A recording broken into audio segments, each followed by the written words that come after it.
Benguet Baguio. So andito sila sa may Benguet Baguio. Ito na. Mukhang inipit nila dito si Nikita Chuchinko Tumatayo na itong si Anton Habi. Nililingon niya dito kung sino ang nakapantay sa kanya. Malamang lahat yan nakapantay sa iyo yan. Dahil alam nila pagdating sa ahon ay tatakas ka. Nag-uusap nila dito si Jonel Carcueva. Sinasabihan niya pagdating doon sa may paanan ng Lions doon ka bumanat para magsikalasan na yung peloton. At dito na nga at malalaman na natin konting tiis na lang. Malalaman na natin kung sino talaga ang unang kakalas dito sa kanila. Naslim ang nasa bandang harapan at itong naman si Miguel ng Team Dreyna at Erickson de los Santos. Pistuhan na to mga idol. Pistuhan na talaga to para sa kanilang bakbakan sa ahon. Kanya-kanyang pistuhan na yan, kanya-kanyang diskarte, kanya-kanyang lakas na yan. Pagdating na sa ahon at doon talaga malalaman ang tunay na power ng mga climber. At ito nga si Miguel tuloy-tuloy yung hatak dahil nandyan si Erickson de los Santos ng kanyang kakampi. Ito si Nikita na sa harapan na, nakabungad na at nakabantay nga dito kay Anton Habi ng Team 7-Eleven. Kanyang diskarte na yan. Di nandito nagpapalikod yung dalawa dahil siyempre pag bumanat ka pag sa likuran mabubunsol ka. Kung mas maganda kung sa harapan ka bumanat para tuloy-tuloy yung banat mo, hindi ka mabunsol.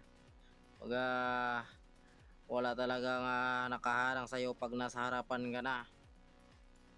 At ito na nga, tinahatak na dito ni Jonel Carcueva.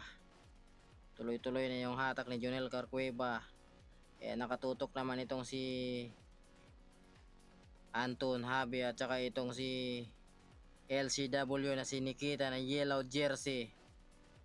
So maganda talagang bakbakan to mga idol. Mamaya natin malaman to kung sino nga ba ang kakalas dito sa kanila.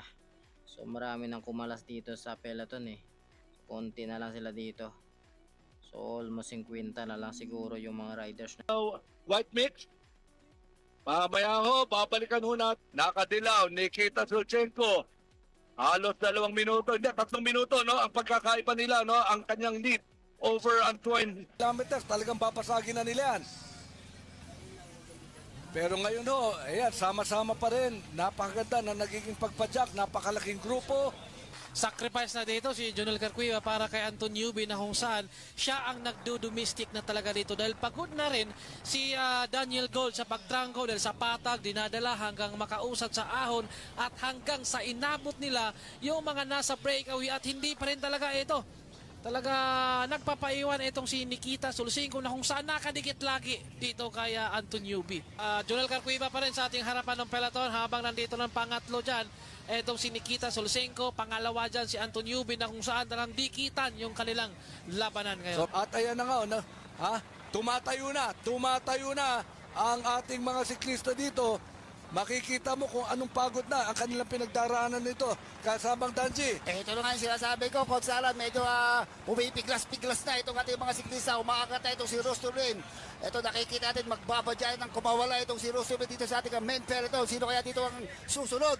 Ito na nga Erickson de los Santos. Nakikita ko talagang dumidiin na rin sa may bandang kanan. Ito si Erickson de los Santos pero Rosturin talagang mga pumitigas at kumakawala dito sa ating peloton. Nababasag na to, partner, nababasag na to. So malapit na tayo sa finish line mga kaibigan na unti-unti nga kumakawala itong riders from MPT Drive Up. I think ito si Rustum Lim na nasa ikalawalong pwesto sa general classification. Itong si veteranong si Rustum Lim. Medyo lumalayo ng bagya itong si Rustum Lim pero Maaga siyang tumakas dito dahil nainip siya dahil nga kinukontrol sa mga Team 7-11. Sabi niya banatan ko na to para makakausad na ako doon sa last 10 kilometers. Ang katanungan dito, meron po bang lakas itong si Rustum Lim ng MPT Drive Up, no? Na talaga ng mga sumubok at mamayagpag patungo dito sa ating finish line. Mukhang malakas na malakas pa. Ano ba kinain nito si Rustum Lim, partner? At talaga namang napakalakas pa. Pagdating dito below the 20 kilometers. Patungong Baguio City. So unti-unti siyang lumalayo dito pero hindi pumapayag itong si Junel Carcueva. Talagang hinahatak talaga yung peloton at nandyan din talaga itong si Anton Newby na kung saan sacrifice talaga ito si Junel Carcueva. Isa lang talaga siya dito sa inaasahan ng kanyang mga kupunan pagdating sa aon. Ito na bumabanat na itong si Anton Newby na kung saan humahabol naman itong si Nikita Solsenko ng LCW. Ito na pinag-uusapan natin dito, partner. No? Ito na yung ating abang dito. Kinain na nila si Rostom Lit. At dito na po forma. Ito na naman itong dalawa na to. Itong si Anton Newby at Nikita Solsenko. Ito na sila kasamang Danji. Mukhang medyo inaabot pa rin pero talagang mabilis pa rin na pumipiglas itong si Anton Newby. Maabot pa rin, mukhang nabanat na itong ating peloton pero talagang tinatrangko na, sinasagad na ni Anton Newby itong pagtatrangko dito.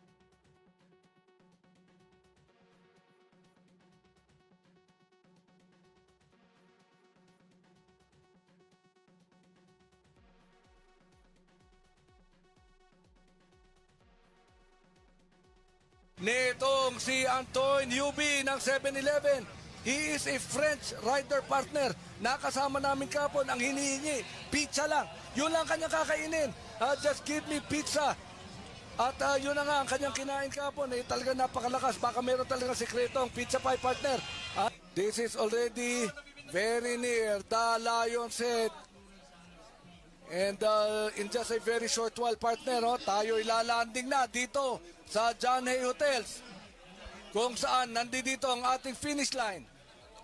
Grabe yung pakalasan na ngayon at ito hatak-hatak pa rin ni Anton Newby na kung saan hindi talaga bumibitaw itong si Nikita Solsenko at saka si Yusuf Al-Rifai. Erickson de los Santos, hindi siya papayag dahil isang Pinoy ang mapag-iiwanan dito sa ating breakaway. At ito na, partner, nakangiti ng leon dito.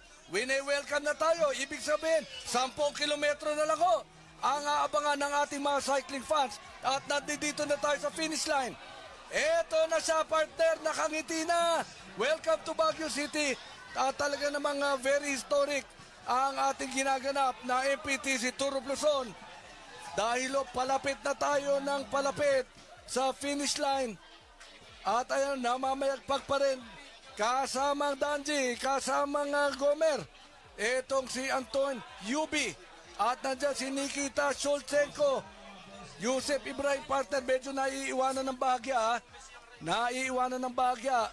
Pero merong sumasama dito, merong sumasama sa tatlo.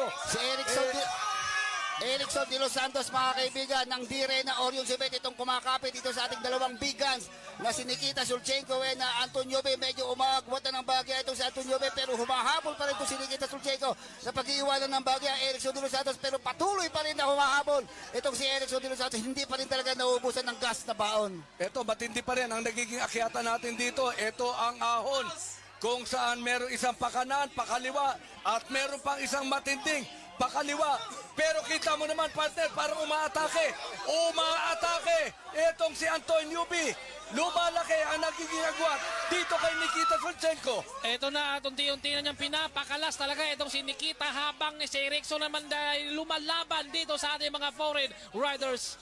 Kaya pa kaya ang bawasan o mahigitan itong si Anton Newby ang kalamangan ni Nikita Solsenko na 3 minutes and 50 seconds pero humahabol pa rin Nikita Solsenko. Hindi pa rin talaga pumapayag na maiwanan ng malayo nitong si Anton Newby. Talaga namang hindi papayag yan dahil nga naman napakalapit na natin sa finish line. Hindi nga naman, bakit nga naman niya sasayangin yung kanyang yellow jersey? At yun nga ipinapakita ngayon nitong si Nikita Solsenko. Sumubok na tumiwalag itong si Anton Newby, partner. Pero hindi, sasali ako dyan hanggang dulo, nandito lang ako sa iyong likuran. Yan ang sinasabi nitong si Nikita Solsenko. Isang matinding pakaliwa. At nandiyan pa rin, nasa unahan pa rin. Itong si Anton Newby ng 7-Eleven. So ito, naghahabulan na itong si Nikita Solsenko at saka itong si Anton Newby na kung saan sinubukan sana ni Nikita na kapitan pero ibang klase talaga. Itong si Anton Newby na kung saan yung kanyang speed ang napakahirap sabayan. Mababawasan ba kaya ni Anton Newby o lalampasan niya ang kalamangan nitong si Nikita Solsenko na 3 minutes and 15 seconds? Kaya ba? na abutan o lampasan pa nito si Anton Yubi. At hindi nagbabago ang nagiging kwento nitong si Antoine UB partner. Every time you talk about the 7-kilometer mark, talagang nakikita mong namamayagpag, sumusubok na tumiwalag. At ito na naman, no, history repeating itself. Andi dito na naman at talaga naman nagpapakita ng lakas. Itong si Antoine UB ng 7-Eleven. Grabe talaga pumiga pagdating sa ahon, kulang na lang talagang pwersahin pa niya at kapag mahina yung pundasyon ng bike talaga dito, giba talaga sa sobrang lakas ng kanyang sipa. At kitang-kita natin, no, meron pa rin nagiging lakas. Talagang namamayagpag partner, sumusubok na talagang iwanan ang napakaraming mga siklista na nakasama niya sa peloton. Grabe talagang sumipa itong si Anton Yubi, mukhang pinapatag talaga niya. Hindi na natin nakikita itong sinikita sa kanyang likuran. Mukhang lumalayo ang agwat. 2026. At tulad nga ng sinasabi mo partner, no, parang nasa patag lang pag pumadyak. Etong si Antonio B. Pasulyap-sulyap partner, hindi niya na nakikita. Etong si Nikita Solchenko, 3 minuto ang kanilang pagkakaiba, no, sa individual classification. Yun ho ang ating titignan ngayon. Makakapanalo pa ba? Kita mo naman, that skill, no? That skill na pumapadyak, binibitawan yung kanyang manibela. Pakatulin din talaga at hindi pumapayag rin si Nikita Solchenko. Talagang tinatansya lang talaga yung oras. So tignan natin mga kaibigan sa huling kilometer dahil meron na tayo 6 kilometers away from the finish line. Patuloy pa rin pumapadyak. Ang tinitignan kung sino bang nakakalamang dito. At talaga namang hindi na bumibitaw, no? Hindi bumibitaw. Etong si Antoine Yubi, number 35 rider. Ito ay isang foreign rider partner, no, na naimbitahan ng koponan ng 7-Eleven. Patinding ahon, itong ating tatahakin dito, nangunguna pa rin. Itong si Antoine Yubi at pumapangalawa, itong si Nikita Solchenko. 22 seconds partner, 22 seconds, he is holding on. This guy is holding on, making sure na hindi siya makukuhanan ng panalo nitong si Anton Newby sa overall classification. Mukhang napansin nga natin na Coach Alan kasamang wasit pagliko dito nga si Anton Newby doon sa may pakanan ay talagang halos dumarating na rin itong si Nikita Solchenko. So nakikita mukhang tumutugma yung 20 seconds gap between Anton Newby and Nikita Solchenko. So maliit yung kanyang kalamangan kumpara sa ating 3 minutes and 50 seconds na gap ditong si Nikita. Pero ang bigat talaga ng kanilang pagtiwalag dun sa peloton partner, no? Yung sinasabi nating last 15, last 10 kilometers, ramdam natin, malakas pa ang pagpiglas, ang pagpadyak nitong dalawang foreign riders na to. And they've been doing it, partner, for the last how many stages, lalong-lalo na itong yellow jersey bearer na ni si Nikita Solchenko ng LCW UAE cycling team. Oo nga, Kos, dahil nga sinusubukan talaga niyang humabol dito, pero ang inisip talaga niya, sige, kunin mo yung stage winner, pero akin pa rin ang yellow jersey na kung saan ayaw ko nang ibigay at ipahubad at ipasuot ng iba. At yan nga ang ating makikita dahil nga palapit na tayo ng palapit sa ating finish line. 5 kilometers, nagpapasalamat tayo sa ating mga motorista, tumatabi, gumigilid, pumipreno, pinapabayaan nilang makaalpas ang ating mga siklista dito. Mabuhay kayo. We will be double checking partner, is it 5 or 8 kilometers? But nevertheless partner, no, etong grupo nitong dalawa na to hindi na naghihiwa-hiwalay, hindi na humihiwalay at talaga naman lumalaban doon sa pangunguna nitong si Antoine Yubi papasok ng Baguio City. So ito nga mga kaibigan, talagang patuloy pa rin na madiin ang padyakan nitong si Anton Yubi. Sinusubukan niya na talagang malamangan ng oras o mabawasan ng man lang yung kalamangan nitong si Nikita Solchenko, pero si Nikita talagang nakikita, tansyado niya coach, tansyado rin niya yung kanyang lamang. Kaya nakita natin 25 seconds lang ang nilalamang nito nga si Anton Yubi dito kay Nikita Solchenko. How about the KOM partner? Oh? How about the KOM or the Eagle of the Mountain Award? Dahil alam natin, no, napakalaki na nito nagiging kalamangan dito. Mukhang namimiligro ang ating Eagle of the Mountain Award partner. Mukha nga pong maaagaw nitong si Anton Yubi, yung ating King of the Mountain Classification leader dito kay Ronnie Lankita, sapagkat 1 point lang po ang kalamangan nitong si Ronnie Lankita dito kay Anton Yubi. So ito naman yung ating second group natin. No? Talagang magkaaway sila. Sinusubukan pa rin natin dito na talagang makahabol din itong si Nikita. Pero hindi talaga siya nagpapadikit itong si Anton Yubi. Meron pa rin lakas, ano? Pinapakita itong si Anton Yubi, di bumabagal partner. Nararamdaman niya na ang mainit na giging pagtanggap sa kanya ng Baguio City. Hindi bumabagal, number 35, Anton Yubi. Halos talagang namayagpag simula nung mga matitinding ahonan ang ating mga inakyat. At nagpakitang gilas na naman dito sa final 15 kilometers. At hindi tayo nagkamali partner, hindi tayo nagkamali. Pinag-usapan natin kailan pipiglas itong si Anton Yubi. Yun na naman ang kanyang ipinakita dito. Yun na naman ang kanyang ipinakita. At talaga naman sumusubaybay mula sa likod at hindi nagpapatambak. Ito. At nandiyan dyan, no, nababasa niya yung whiteboard. Pinapakita sa kanya kung ano na lang ang magiging layo niya to the finish line. At lalong lumalakas ang kanya pagpadyak habang nakikita niya, no, napalapit na siya, napalapit dito sa John Hay finish line kung saan magaganap ang ating huling stage. This is what we call the Queen stage of the 14-man stage. At ito ho ang ating 2026 MPTC Tour of Luzon. This will be history in a while.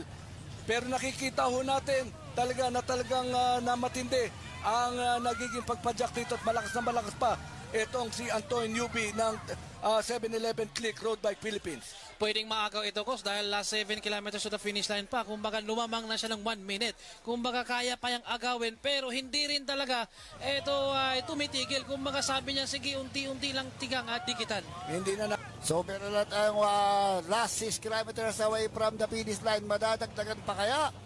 Ditong si Anton Yubi yung kayang kalaban na 1 minute and 4 seconds dito.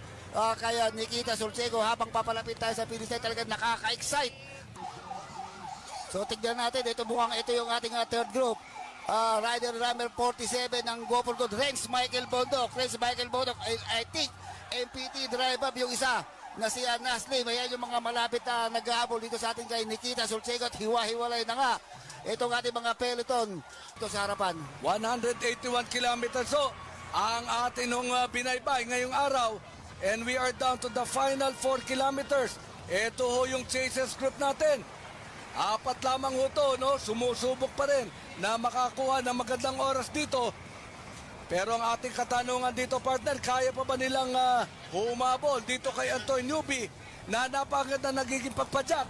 Sino to partner? Sino to? Ang ganda na nagiging habol dito nitong rider na to tapos gusto sumama sa chase group. Erickson de los Santos ng Tenderena, sinubukan niyang humabol pa, pero mahirap talaga kapag pagdating na sa ahon, kahit meters lang yung pagitan, napakahirap dumikit at napakatibay talaga itong si Anton Yubi ng Team 7-11 na kung saan pwede kang kumapit pero napakahirap yung kanyang maintain sa ahon. So 3 kilometers away partner.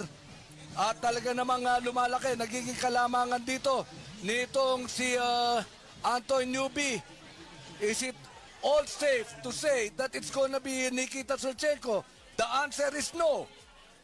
2 minuto ho to ang kinakain at dapat kainin dito ni Nikita Solchenko. Ngunit napakalapit na ho natin dito sa finish line.